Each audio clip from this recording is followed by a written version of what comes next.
भाजपा के खिलाफ विपक्षी एकता की कवायद में कांग्रेस को सबसे अधिक त्याग करने के साथ साथ सबसे ज्यादा घाटा भी उठाना होगा। जिस फॉर्मूले के तहत विपक्ष को एक मंच पर लाने की कवायद हो रही है, उसमें कांग्रेस को 7 अहम राज्यों में क्षेत्रीय दलों के रहमो करम पर रहना होगा, जबकि 9 राज्यों में अपने दम पर भाजपा से सीधी टक्कर लेनी होगी।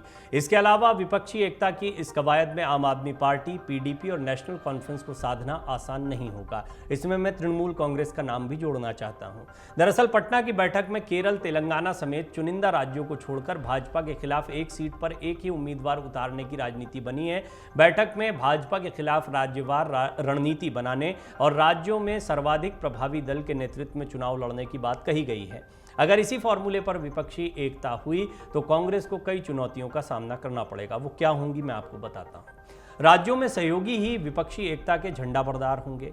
सपा और तृणमूल कांग्रेस को छोड़ दें तो विपक्षी एकता के झंडा बरदार वही दल हैं जो अलग अलग राज्यों में कांग्रेस के सहयोगी हैं। मसलन बिहार में कांग्रेस, जेडीयू, आरजेडी वाम दल वाले महागठबंधन, झारखंड में झारखंड मुक्ति मोर्चा, आरजेडी जेडीयू गठबंधन के बारे में हमने आपको बताया ही, बिहार में पहले भी ये बन चुका है। महाराष्ट्र में महाविकास अघाड़ी, शिवसेना, एनसीपी के साथ में तमिलनाडु में द्रमुक समेत कुछ छोटे दलों के गठबंधन में पहले से कांग्रेस शामिल है। पिछले चुनाव में इन 7 राज्यों से महज 14 सीटें मिली थी, ये भी गौर करने वाली बात है।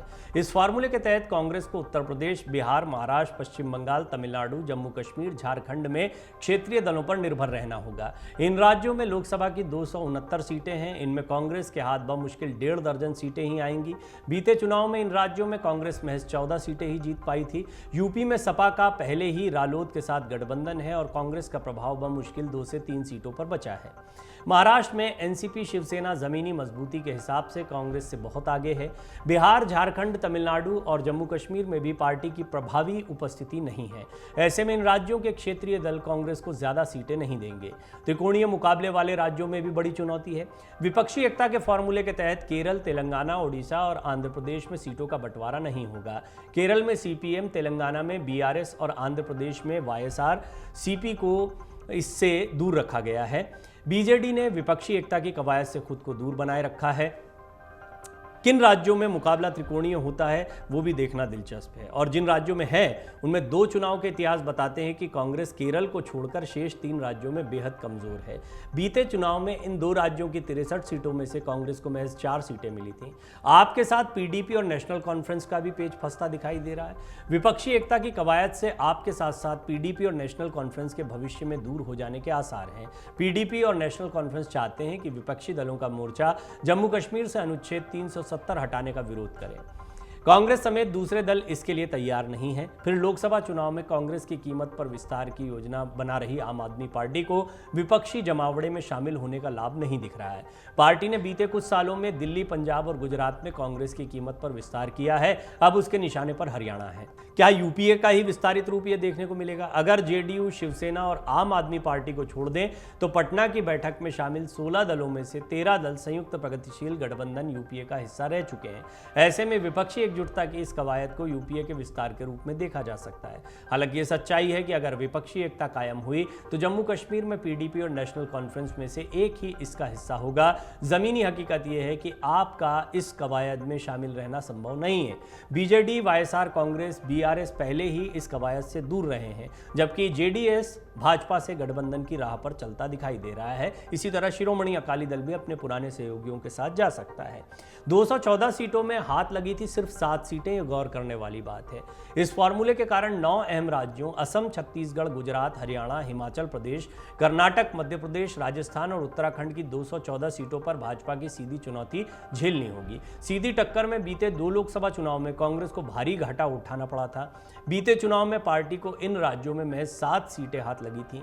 पार्टी की मुश्किल ये है कि इन राज्यों में क्षेत्रीय दल प्रभावहीन है। ऐसे में कांग्रेस को यहां विपक्षी एकता का भी कोई लाभ नहीं मिलेगा।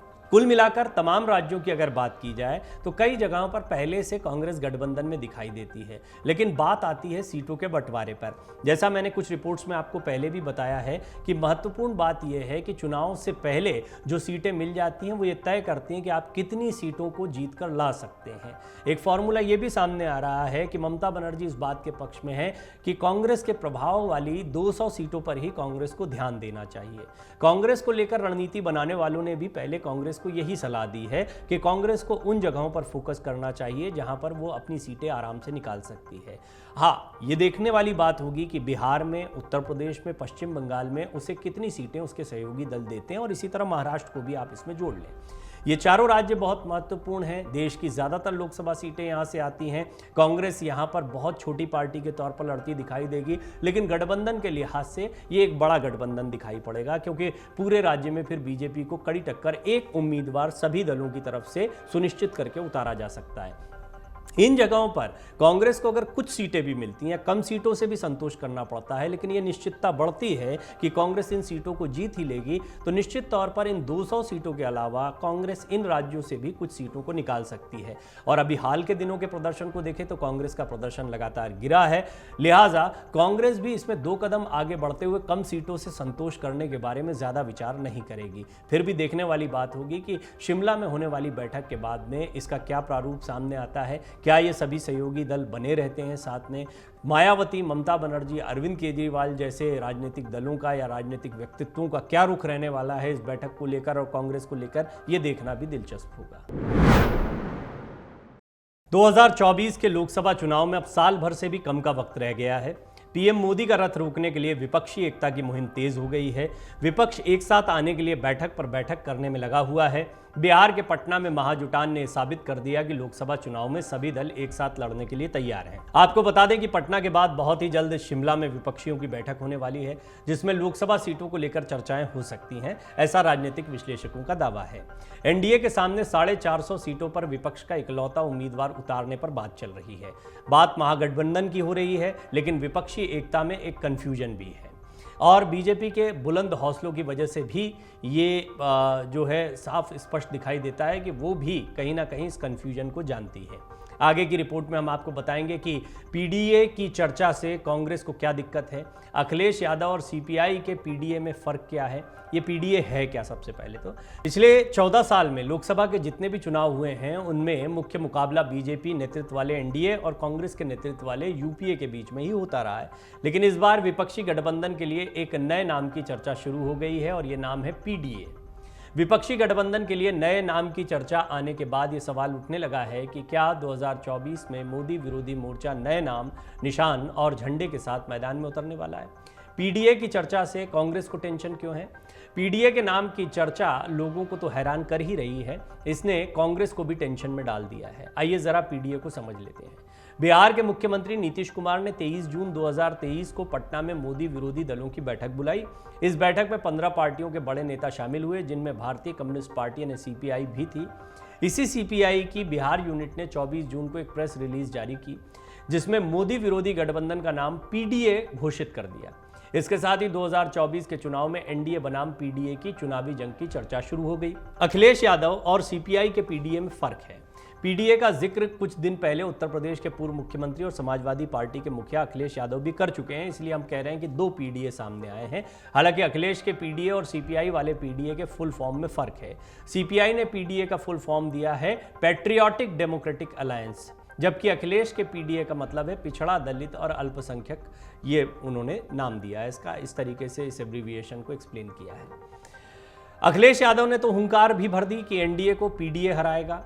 कांग्रेस को नाम पसंद नहीं आया है, जो खबर मिल रही है उसके मुताबिक, सूत्रों के मुताबिक गठबंधन को लेकर नए नाम की चर्चा कांग्रेस को पसंद नहीं आई है।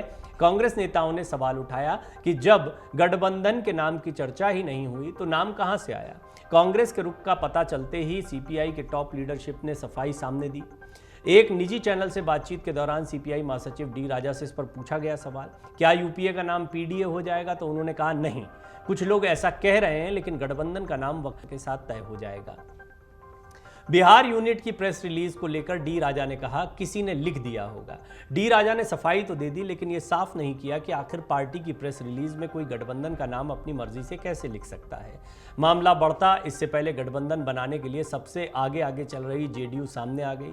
जेडीयू प्रवक्ता अभिषेक झा ने कहा अभी नाम आया है, जो फैसला होगा शिमला की बैठक में किया जाएगा।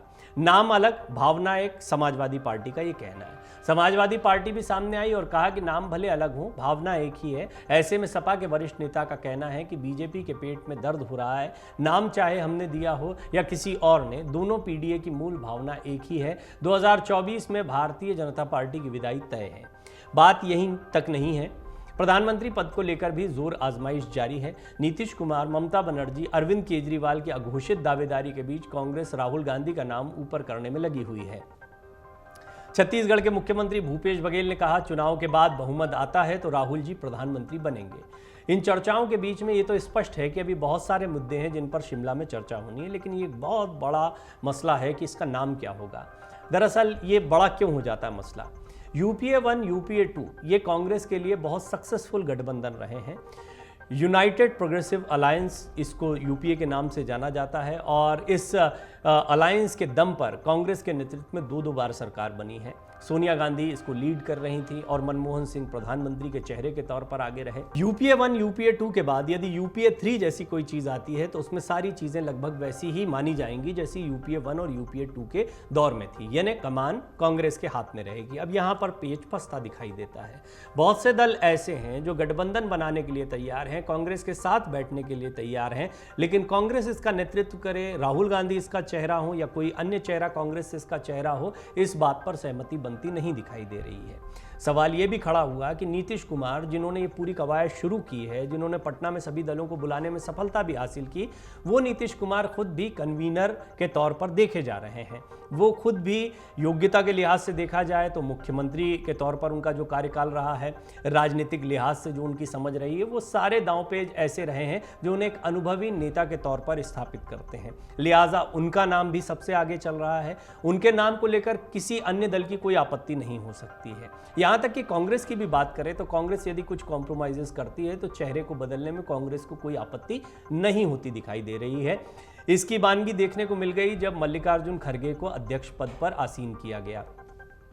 मल्लिकार्जुन खड़गे के आते ही गांधी परिवार के इर्द गिर्द राजनीति घूमती है या उन्हीं का कोई अध्यक्ष बनेगा जैसी अटकलों को विराम लगा। ये बात सही है कि अब भी निर्विवाद रूप से राहुल गांधी, प्रियंका ये कांग्रेस के चेहरे के तौर पर दिखाई पड़ रहे हैं और कांग्रेस इन्हीं चेहरों को आगे कर रही है। ये भी देखने को मिला जब पटना में बैठक हुई थी तो राहुल गांधी को कितना इंपॉर्टेंस दिया गया, चाहे नीतीश कुमार के जरिए हो या खुद मल्लिकार्जुन खड़गे ने किस तरीके से उनके बारे में बातें रखी थी। इससे स्पष्ट हो गया कि राहुल गांधी कहीं ना कहीं इस जो नया अलायंस बन रहा है इसमें महत्वपूर्ण भूमिका में दिखाई दे सकते हैं। खैर, इसका चेहरा कौन होगा, इसका नाम क्या होगा, ये कुछ ऐसे सवाल हैं जिनके जवाब शिमला में होने वाली बैठक के बाद मिलने की उम्मीद जताई जा रही है। शिमला में बैठक होना भी अपने आप में एक महत्वपूर्ण घटनाक्रम है। शिमला वो जगह है जहां पर कांग्रेस हाल ही में हिमाचल का चुनाव जीतने के बाद स्थापित हुई है।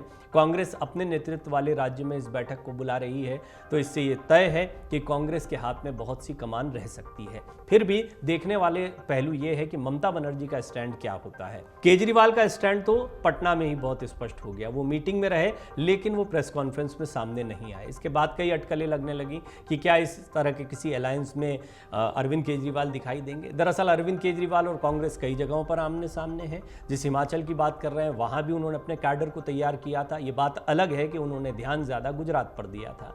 गुजरात में उनको आंशिक सफलता मिली, कुछ सीटें मिली हैं, वोट प्रतिशत ठीक हुआ है। गुजरात वो जगह है जहां पर अभी तक सिर्फ बीजेपी और कांग्रेस के बीच सीधा मुकाबला होता था। पंजाब वो राज्य है जहां पर बीजेपी और शिरोमणि अकाली दल के गठबंधन के साथ कांग्रेस का मुकाबला होता रहा, लेकिन इन दोनों राज्यों में जबरदस्त एंट्री आम आदमी पार्टी की हुई है। राजस्थान और मध्य प्रदेश को लेकर भी आम आदमी पार्टी के कुछ इसी तरह के प्लान्स बनते दिखाई दे रहे हैं। दिल्ली में अध्यादेश को लेकर जो एक खींचतान चल रही है या आम आदमी पार्टी की अपेक्षा है और इस पर कांग्रेस का स्पष्ट रुख सामने नहीं आया है, ये भी एक खींचतान का बिंदु दिखाई देता है। लेकिन ये वो पहलू है जिसकी वजह से आम आदमी पार्टी तमाम चीज़ों को नज़रअंदाज करते हुए इस गठबंधन में शामिल होने के लिए फिलहाल तो सहमति देती दिखाई दे रही है। आगे इसका भविष्य क्या होगा ये सोचने वाली बात है। जहां तक कांग्रेस की रणनीति का सवाल है, कांग्रेस दिल्ली, पंजाब या अन्य राज्यों या आम आदमी पार्टी के भरोसे सिर्फ इस गठबंधन को नहीं बनाना चाहती है। कांग्रेस ये चाहती है कि ज्यादा से ज्यादा दल उसके साथ में आए। अब देखने वाली बात होगी कि शिमला में होने वाली बैठक के दौरान और इसके बाद कितने दल इस गठबंधन के साथ बने रहते हैं और क्या इसका नया नाम यूपीए 3 ही रखा जाएगा या फिर पीडीए जैसी चर्चा चल रही है, इस तरह का कोई नाम सामने आ सकता है। अमर उजाला अब आपके टीवी पर भी। अपने स्मार्ट टीवी पर YouTube पर सर्च करें अमर उजाला, चैनल सब्सक्राइब करें और देखें ताजा खबरें, वो भी HD क्वालिटी में। और हाँ, बेल आइकन दबाना ना भूलें ताकि हर खबर हो आपके घर। अमर उजाला, निष्पक्ष, निर्भीक, निरंतर।